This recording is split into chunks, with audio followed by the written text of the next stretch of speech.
पावन धरती के जो वीर हैं नीलांबर पीताम्बर जी, उनको मैं अपनी तरफ से नमन करती हूँ। इस बंसीधर और गढ़देवी की पूज्य धरती पे मैं पहली बार आई हूँ और मेरा यहाँ की धरती को बहुत बहुत प्रणाम है। और इस गर्मी में बच्चे, बूढ़े, माँ, पिताजी, भाई, बहन, जितने भी जन आए हैं, उन सभी को मेरी तरफ से, कल्पना सोरेन की तरफ से जोहार, जोहार, जोहार। और आप लोग कैसे हैं? सुनाई नहीं दिया? पीछे में बैठी महिलाएं कैसी हैं? बताइए जरा कैसी हैं? आज हमारे चौथा फेज का झारखंड का पहला पोल होने वाला है 13 तारीख को। आज उसका आखिरी प्रचार है और बहुत दौड़ते भागते आज मुझे ममता जी के यहाँ पे आने का मौका मिला है, उनके साथ में स्टेज शेयर करने का मौका मिला है।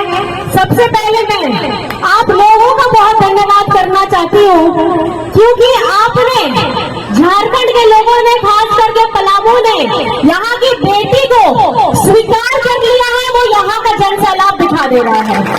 यहाँ की बहू को स्वीकार कर लिया है, यहाँ का जन सैलाब दिखा दिया है। तो आप मुझे बताइए कि आप तैयार हैं? आप तैयार हैं? तैयार है ना? वोट कहाँ जाएगा? किधर जाएगा? पहले छाप बताइए कहाँ जाएगा? लालटेन छाप। लालटेन छाप। कौन सा छाप? सब लोग बोलिए, सब लोग बोलिए, सब लोग बोलिए। और ये छाप ऐसा छापना है कि दोबारा कोई इसको मिटाने का सोचना भी, सपना भी देखना भूल जाए। मैंने जैसे सुना हमारे माननीय मंत्री जी ने कहा कि एमपी साहब का तो चेहरा ही देखना मुश्किल हो गया, ईद का चांद हो गए।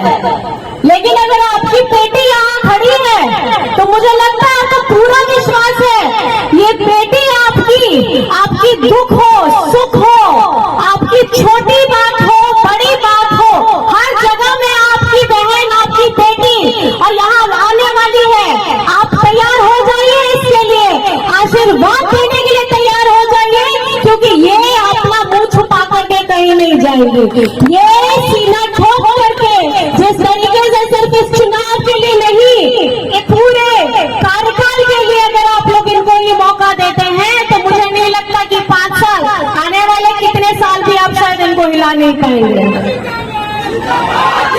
आपको इनको बैठाना है कि नहीं बैठाना है?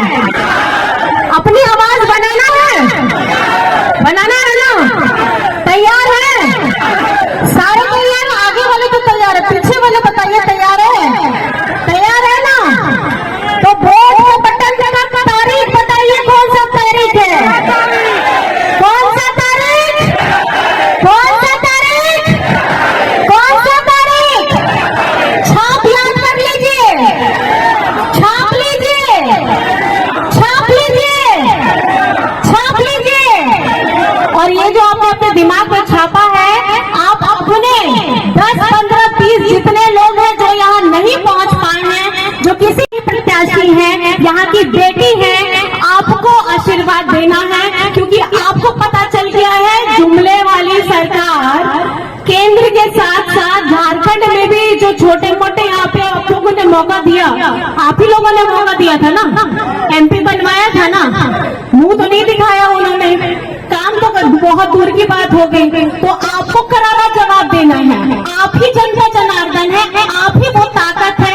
आपका एक एक वोट जो आप लोगों का बहुमूल्य है, जो पिछले बार जो एमपी बने हुए हैं उन्होंने बेकार कर दिया, आपकी आशाओं को खत्म कर दिया, आपके सपनों को खत्म कर दिया, आपकी अपेक्षाओं को खत्म कर दिया, उनको करारा जवाब देना है।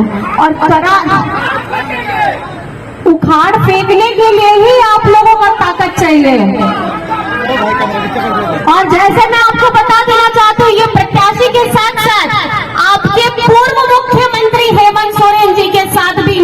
यही किया है कि नहीं किया है? जिस व्यक्ति ने 2019 के चुनाव के बाद आप लोगों का समर्थन पा करके हम लोगों ने गठबंधन की सरकार बनाई थी, उसके 4 साल के कार्यकाल होते होते ये लोकसभा चुनाव आते आते उन लोगों को समझ में आ गया कि अगर ये मुख्यमंत्री आदिवासी, दलित, पिछड़ा, अल्पसंख्यक, गरीब, गुरबा, मजदूर, किसान का अगर ये देखभाल करने वाला मुख्यमंत्री अगर बैठेगा तो यहाँ का लोकसभा ये लोग जीत नहीं पाएंगे। लेकिन अब मैं ये सवाल आपसे पूछना चाहती हूँ कि क्या अब झारखंड में 14 की 14 सीटें इंडिया गठबंधन आएगी कि नहीं आएगी? आएगी कि नहीं आएगी? आएगी कि नहीं आएगी? और इसके लिए आप लोग कमर कस लीजिए। कसे हैं कि नहीं कसे हैं? तारीख याद रखिएगा, छाप याद रखिएगा। ये वो जुमले बाजने वाली सरकार है जिन्होंने झारखंड में हेमंत जी ने जब अपना 1,36,000 करोड़ झारखंड का बकाया मांगा तो इन लोगों को देने के लिए शरीर में दर्द हो गया, इन लोगों को पैसे देने के लिए तकलीफ हो गया। झारखंड हमारा, खनिज हमारा, संपदा हमारी, और जब यहाँ से आप लेके जाते हैं तो उसकी राशि का हमको कुछ थोड़ा सा मूल्य भी वापस नहीं आता। गिन गिन करके 20 से 23 साल हो गए, सबसे ज्यादा शासन करने वाले बीजेपी के लोग थे और इन लोगों के मुंह में इतनी जबान नहीं थी कि झारखंड का 1,36,000 करोड़ हम वापस अपने झारखंड में अपने लोगों के विकास के लिए, अपने हर समाज के लिए, हर वर्गों के विकास के लिए इस्तेमाल करते। हम स्कूल बनाते, हम हॉस्पिटल बनाते, हम यहाँ के लोगों को रोजगार देते और हमारे जो यहाँ पर में तकलीफ हो रही है जल की, पानी की, सिंचाई की, सब लोगों की जितनी तकलीफ है, छोटी छोटी बड़ी बड़ी, उसका समाधान होता। लेकिन इन लोगों को हो गया तकलीफ, और जिसके लिए आप लोगों को समझना होगा ये पैसा आपका था, इस पैसे से आपका परिवार बढ़ता, इस पैसे से आपकी जितनी आय संपत्ति वो बढ़ती, जिन्होंने छीन लिया केंद्र सरकार ने। 1,36,000 करोड़ मांगते मांगते हेमंत जी को इन लोगों ने जेल का रास्ता दिखा दिया और जेल के अंदर भी कर दिया। अगर वो पैसा आ चुका होता तो मुझे नहीं लगता कि आज हम जिस स्तर पे गुजर रहे हैं, ये लोग बोलता है कि झारखंड बड़ा गरीब राज्य है। हम लोग गरीब नहीं हैं। इस धरती के नीचे इतने खजाने पड़े हैं कि इन लोगों की गिट्ट नजर है कि वो धरती यहाँ से लोगों को हटाया जाए और इसको खोद करके इसका खजाना लेके चला जाए। और लेकिन इसका एक बकाया भी हम लोगों को किराया होता है ना, आप लोग अपने घर में अगर किसी को एक कमरे का किराया देते हैं तो उसके लिए कुछ एक मूल्य तो रखते हैं कि नहीं रखते हैं? आज तक वो तो जब तक आप देंगे, जब तक रहेगा आप उसको किराया देंगे। लेकिन जब हमारी संपदा, हमारा संसाधन, हमारा सब कुछ होते हुए भी झारखंड के 20 साल से जिन्होंने भाजपा लोगों ने शासन किया उनके मुंह में लग गया टेप। क्यों? क्योंकि वहां पे उनके डबल इंजन की सरकार थी, वहां बोल नहीं सकते थे। लेकिन आपका अपना बेटा, आपका गरीब परिवार का बेटा शिबू सोरेन विश्वम गुरु जी का बेटा, जो बाबा ने अपना तकलीफ झेल करके अपने परिवार को छोड़ करके, अपने बच्चों को छोड़ करके ये झारखंड राज्य बनाया था, जिस उद्देश्य के साथ बनाया था, वो आज हेमंत जी पूरा कर रहे थे। लेकिन इन लोगों को उसमें भी तकलीफ हो गई। आप लोगों को मैं पूछना चाहती हूँ, सर्वजन पेंशन की योजना का लाभ आप लोगों को मिल रहा है कि नहीं मिल रहा है? मिल रहा है कि नहीं मिल रहा है? आप मुझे ये बताइए कि जब केंद्र की सरकार, मैं आपको फर्क बताना चाहूंगी, जब केंद्र की सरकार हमारे झारखंड का ये 1,36,000 करोड़ एक बात है, हमारे झारखंड